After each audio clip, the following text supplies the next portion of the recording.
کہ یار یہ ڈونلڈ ٹرمپ پوری دنیا کے ساتھ کھلواڑا کر رہا ہے، پوری دنیا کے ساتھ کھیل رہا ہے۔ اصل حقیقت جو ہے وہ مذاکرات کی یہ ہے، جو نہ ہونے کی وجہ جو ہے وہ یہ ہے، اس نے پوری مارکیٹ جو ہے اس کو ایک دم کرش کرتا ہے، ایک دم اٹھا دیتا ہے، تاکہ جب وہ ڈاؤن ہوتی ہے تو اس کے وہ چاہنے والے، اس کے دوست، اس کے پارٹنر وہاں سے اربوں روپے کے شیئر خریدتے ہیں۔ دوسرے دن جیسے ہی اپ ہوتی ہے وہ فوراً بیچ دیتے ہیں، تیسرے دن پھر ڈاؤن ہوتی ہے پھر خرید لیتے، چوتھے دن پھر اپ ہوتی ہے پھر بیچ دیتے۔ انہوں نے اس وقت اربوں ڈالر کما رہے ہیں اس سے، اور دنیا سمجھ رہی ہے کہ یار یہ شاید پاگلوں والے بیان دیتا ہے، جھوٹ بولتا ہے، پاگلوں والے بیان ہے۔ یہ صرف اور صرف اس کا بزنس ہے، یہ اپنا بزنس کر رہا ہے، جو ہمیں کسی کو سمجھ میں ہی نہیں آ رہا۔ اصل حقائق ہیں اس کے یہ۔ اب آہستہ آہستہ یہ رپورٹیں ہونا شروع ہو گئی ہیں، اب اس کے مطلب ہے پروف بھی آنا شروع ہو گئے ہیں، تو اب دیکھنا مذاکرات بھی بہت جلد ہو جائیں گے، کیونکہ اب یہ سیریس ہو کے مذاکرات کرے گا۔ اس کو پتہ ہے کہ میں مزید اور اگر یہ کھیل جاری رکھا تو یار اس میں جو ہے نا میں بالکل اوپن ہو جاؤں گا۔ تو یہ اب آپ امید رکھیں، یہ انشاءاللہ بہت جلد مذاکرات ہو جائیں گے، اور یہ ساری ایران کی باتیں مانے گا، کیونکہ ایران نہیں جنگ ہارا ہوا، جنگ امریکہ ہارا ہوا ہے۔ تو یہ ایسے باتیں کرتا ہے کہ ایران یہ بھی مان لے وہ بھی مان لے، جیسے ایران جو ہے نا جنگ ہاری ہوئی ہے۔ جہاں ایران نے جنگ نہیں ہاری، امریکہ نے جنگ ہاری ہے۔ اصل میں ان جتنے بھی امریکن صدر ہیں، ان کے ایک ٹیکٹ ہے کہ پوری دنیا کے اوپر جو ہے اس طرح کے بیان بازی سے بھرم دیا جائے، بیان بازی سے ان پہ دباؤ ڈالا جائے۔ تو یہ اسی طرح کرتے آتے ہیں، اور یہ ہر ملک کے ساتھ اسی طرح کرتے ہیں، لیکن یہ پہلی بار ایک ایسے ملک کے ساتھ ان کا واسطہ پڑ گیا ہے جو ملک ان کے کسی بھی دھمکی میں نہیں آتا، اور وہ ان کی گولی کی زبان ان کو گولی کی زبان سے سمجھاتا ہے۔ یہ پہلی بار تو ایک برابر کے ملک سے انہوں نے ٹکر لی ہے۔ حالانکہ دیکھا جائے تو یہ اسلحے کے لحاظ سے، طاقت کے لحاظ سے بہت کمزور ہے ایران ان سے، مگر ہمت اور جرأت کے لحاظ سے امریکہ سے کئی گنا یہ زیادہ ہے ایران۔ اور دوسرے نمبر پہ ایران کے اندر جو ایک چیز ہے، جو ایک اس کے پاس ہتھیار ہے، وہ شاید امریکہ اور اسرائیل کے پاس نہیں ہے اور نہ ہی ہو سکتا ہے، وہ ہے ایمان کا جذبہ اور شہادت کا جذبہ۔ یہ ایران کے اندر ہے، امریکہ میں نہیں ہے۔ اور دوسرے وہ حضرت امام حسین کے ماننے والے ہیں، حضرت امام حسین کے نقشے قدم پہ چلنے والے ہیں۔ تو جو امام علی مقام کے نقشے پہ چلنے والا ہو وہ کبھی کسی کے آگے جھکتا نہیں ہے۔ یہ تو حضرت امام حسین نے پوری دنیا کو بتایا تھا کہ حسین جو ہے وہ حق کا نام ہے اور سچ کا نام ہے۔ حسین کسی کے آگے جھکتا نہیں ہے، وہ نواسہ رسول ہے، اور نواسہ رسول کبھی کسی کے آگے نہیں جھک سکتا۔ تو آج یہ اسی حضرت امام، یہ لوگ جو ہیں وہی حضرت امام حسین کی اسی سنت پہ عمل کر رہے ہیں، اور امریکہ کیا، امریکہ کا باپ بھی ان کو نہیں جھکا سکتا۔ اور یہ ہے اصل ان کی کہانی امریکہ کی، جو مذاکرات میں ادھر ادھر کلا بازیاں مار رہے ہیں، وہ اصل کہانی یہ ہے۔ اور اب جب یہ رپورٹنگ ہونا شروع ہو گئی ہے، اب آہستہ آہستہ آپ دیکھنا کچھ دنوں کے بعد یہ سر عام باتیں آ جائیں گی، اور پھر امریکہ جو ہے ان چیزوں سے پیچھے ہٹے گا، اور امریکہ مذاکرات پہ بھی آ جائے گا۔ اور دوسرا دوستو، جیسے ہمارے ملک کے ایک نامور کبڈی کے پلیئر تھے جاوید جٹو صاحب، ان بیچاروں کو کوئی ایسی بیماری لگ گئی ہے کہ ان بیچاروں کا پیشاب جو ہے وہ بند ہو گیا، پیٹ میں شدید درد ہو گئی، اور ڈاکٹروں نے بھی ان کی رپورٹیں کی، لیکن اس میں سے کچھ نہیں نکل رہا۔ آخر میں یہی آ رہا ہے کہ ان کے اوپر کالا علم ہو گیا ہے۔ تو سب دوستوں سے دعا ہے کہ اپیل ہے کہ ان کے لیے دعا کرو کہ اللہ تعالیٰ ایک ایسے پلیئر کو دوبارہ صحت اور تندرستی دے، تاکہ وہ دوبارہ گراؤنڈ کے اندر پھر آ کے لوگوں کو اپنا کرتب دکھائیں۔ اور وہ بہت اچھے پلیئر ہیں پاکستان کے، اور انٹرنیشنل پلیئر ہیں، اور ہمیں سب کو چاہیے کہ ہم ان کے لیے دعا گو ہوں اور ان کے لیے دعا کرنی چاہیے۔ اور ایک افسوسناک خبر یہ ہے کہ نذیرہ ماچھی جو مطلب ہے کبڈی کا ایک بہت بڑا پلیئر تھا، ایک بہت بڑا نام تھا، انا للہ و انا الیہ راجعون، وہ بیچارہ بھی اب اس دنیا میں نہیں رہا۔ تو ہم سب کو چاہیے کہ اس کے لیے بھی دعائیں مفرت کرنی چاہیے۔ اور باقی دوستو انشاءاللہ ہم پر امید ہیں کہ یہاں مذاکرات ہوں گے اور اسی پاکستان کے اندر ہوں گے۔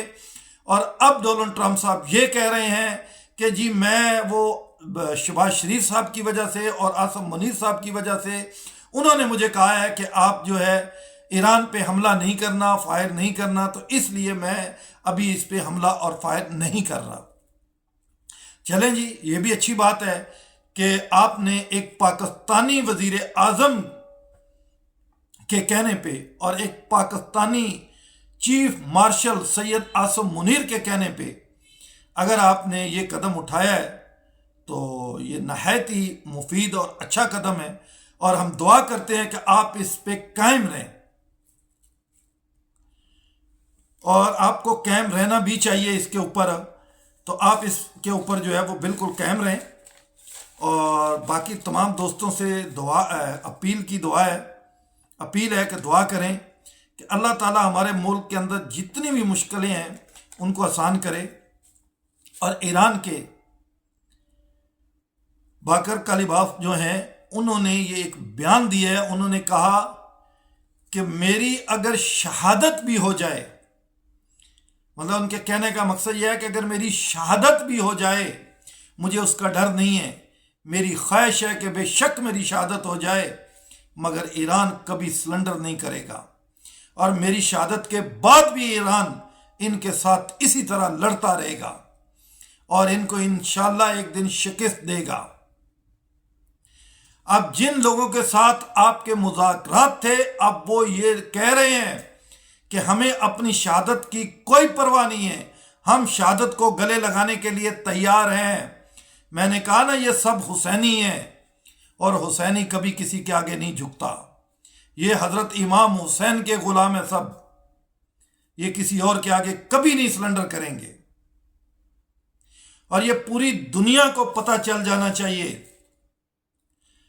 کہ جو نبی کریم صلی اللہ علیہ وسلم کے غلام ہیں، ان کی آل بیت کے جو غلام ہیں، وہ کبھی اور کسی کے سامنے نہیں کسی کی غلامی قبول کریں گے۔